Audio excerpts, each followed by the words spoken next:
La brèche. Moïse selon la tradition judéo-chrétienne ou encore Moussa selon les récits coraniques est ce prophète choisi par Dieu pour libérer le peuple juif du joug de Pharaon. Selon les traditions, Moïse a écrit les 10 commandements d'un religieux, pendant que certaines joueuses de Bizi écrivaient les 10 commandements d'une Poclé 2000 ans plus tard. J'ai vu l'affliction de mon peuple qui se trouve en Égypte, et j'ai entendu ses lamentations, car je sais son accablement.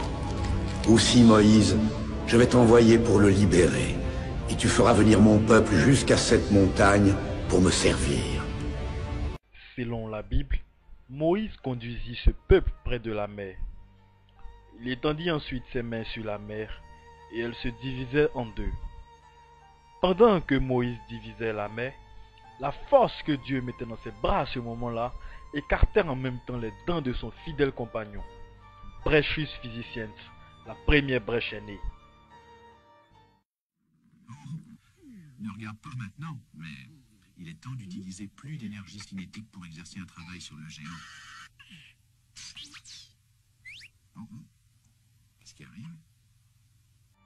Selon les experts physiciens modernes, c'est l'énergie cinétique séquentielle qui en est la cause. Brechus était-il dans le champ d'action de Moïse? Qu'est-ce que l'énergie?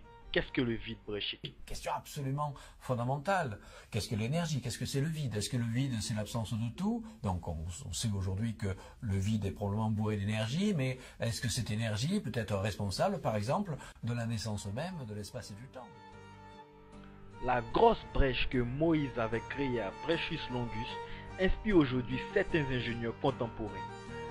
On doit notamment à Brechus Longus le tunnel sous la Manche, l'autoroute Abidjan-Yamoussoukro et certains couloirs des quartiers de Sikoji. Aujourd'hui encore, les descendants de Brechus Longus sont très peu sur la terre, mais il n'est pas difficile de les reconnaître. Parmi les plus célèbres, on pourra citer Polyvus Etiennus, Zotus, Eudoxius Bobarabus, Wataeus Brechus, Matico Taibus, et la plus extraordinaire de tous car elle a accès vers le nord, Diabatus Barbrechuk. Il est important de noter que la plus grande partie des descendants de Brechus Longus vivent à Brescia en Italie.